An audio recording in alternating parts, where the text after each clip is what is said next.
Imagine this. A daughter drives across town to visit her aging father. She brings groceries, sets the table, and sits down ready to enjoy a quiet meal together.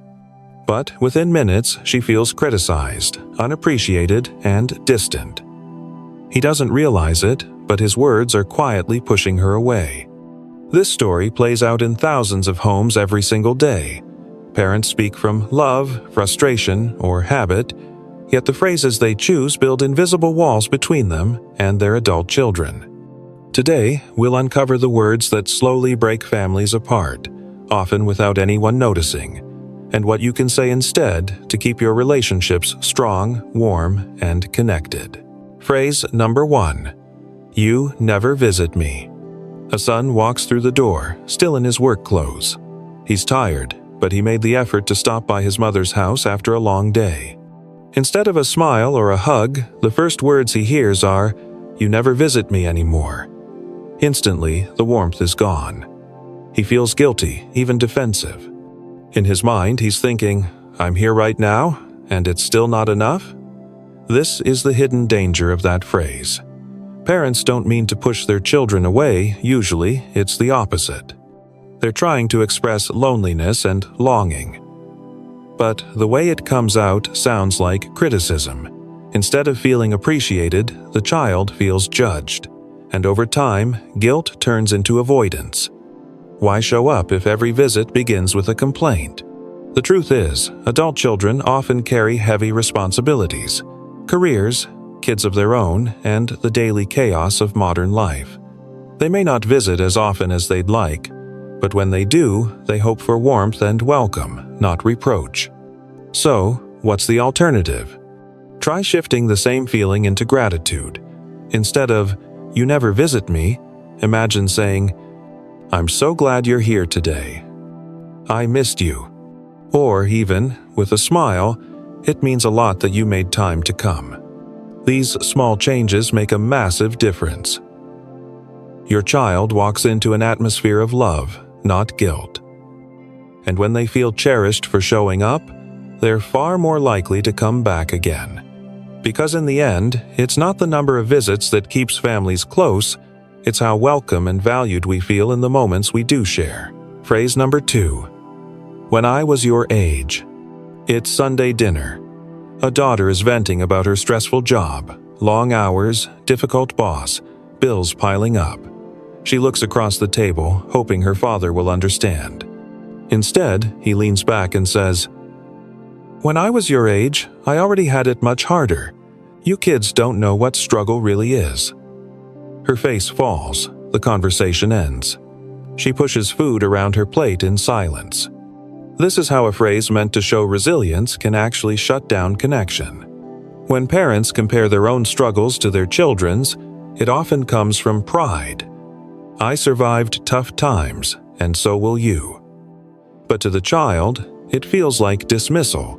Their pain is minimized. Instead of comfort, they feel shame.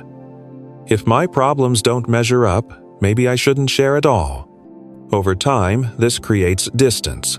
Adult children stop opening up, not because they don't need support, but because they fear criticism instead of compassion. So, how can the same wisdom be shared without building a wall? The key is empathy before comparison. Imagine the father saying instead, "I remember how overwhelming it felt at your age. It wasn't easy for me either." Or even, "I can see you're carrying a lot right now. I know how heavy that feels."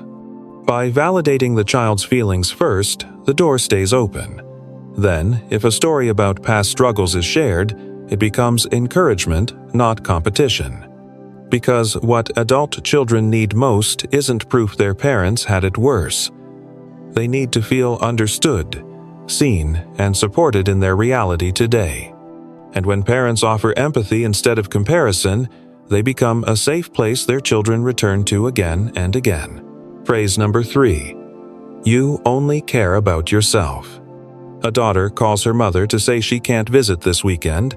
Work deadlines piled up, and her own children have soccer games. She's juggling too much. On the other end of the line, her mother sighs and says sharply, "You only care about yourself." The daughter goes quiet. In her heart, she feels stabbed. She wanted to be there. She wanted to help. But now, instead of understanding, she's accused of selfishness. This is the tragedy of that phrase. It doesn't reflect what the parent truly feels. Usually, the real emotion is sadness, disappointment, or loneliness. But when those feelings come out as blame, the child feels attacked rather than loved. What happens next? Resentment grows. Phone calls become shorter. Visits become fewer. A phrase said in pain begins to carve an invisible distance. The truth is, most adult children care deeply. They carry guilt for not doing enough, even when they're stretched thin.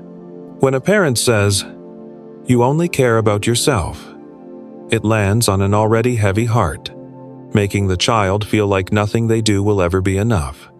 So, what's the better way? Instead of accusation, try expressing the longing underneath. Imagine saying, "I was really looking forward to seeing you. I miss you when you're not here." Or, "It would mean a lot if we could plan another day soon." This way, the message is clear. I love you. I want your presence. No guilt, no blame, just love. Because in the end, adult children don't pull away because they don't care. They pull away when love feels buried under criticism. Shift the words, and the same moment can strengthen the bond instead of straining it. Phrase number 4. I guess I'm just a burden now. It's a chilly evening. A son helps his mother carry groceries up the stairs. She resists, saying she can manage, but her hands tremble with the weight of the bags. When he insists, she mutters under her breath, "I guess I'm just a burden now." The words hit harder than the groceries themselves. The son freezes, guilt washing over him. Instead of feeling that his help was appreciated, he feels accused, as if his love has somehow turned into pity. This phrase, spoken in vulnerability, can quietly break the bond between parent and child.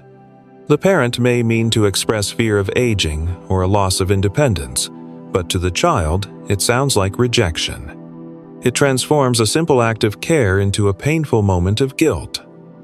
Over time, the child may hesitate to help, not because they don't want to, but because they don't want to cause pain. The truth is, children who show up want to help. They don't see their parent as a burden. They see someone they love, someone who once carried them, now needing a steady hand in return. So how can the same moment be reframed? Instead of, "I guess I'm just a burden," imagine saying, "Thank you for helping me. It means so much.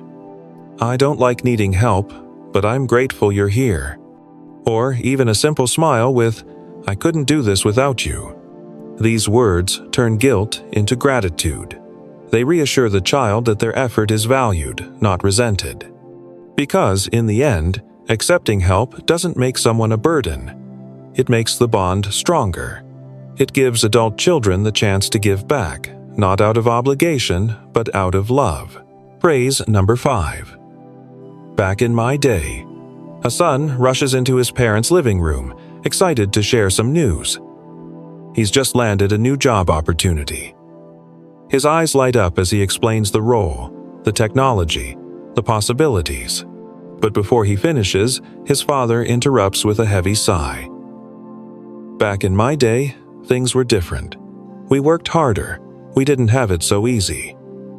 The son's smile fades. His story, once bursting with energy, now feels small, brushed aside by nostalgia. He nods politely, but inside he's thinking, why did I even bother sharing? This is the quiet danger of back in my day. It often comes from pride, a desire to remember, to pass down wisdom, to remind younger generations of resilience. But to adult children, it can sound like dismissal. Their achievements seem diminished, their challenges invalidated. Instead of connection, they feel a widening gap of generations. Over time, this habit can make children stop sharing altogether. Why bring good news if it will be overshadowed by comparison to the past? So, how can parents honor their own experiences while still celebrating the present? by shifting from comparison to curiosity. Imagine saying, "That sounds exciting. Tell me more. Times have really changed since I was your age. I'd love to learn what it's like now." Or, "I'm proud of you. It's amazing to see what opportunities exist today." These words bridge the generations instead of dividing them. They let children know their world matters, their achievements are seen, and their excitement is safe to share. Because while memories of the past are valuable, it's the ability to step into the present with curiosity and pride that keeps families connected across time. The words we speak hold more power than we realize. A simple phrase can be the difference between closeness and distance, between a warm embrace and a quiet withdrawal. If you've said some of these things before, don't feel ashamed. Most parents do, not out of malice, but out of habit, frustration, or fear.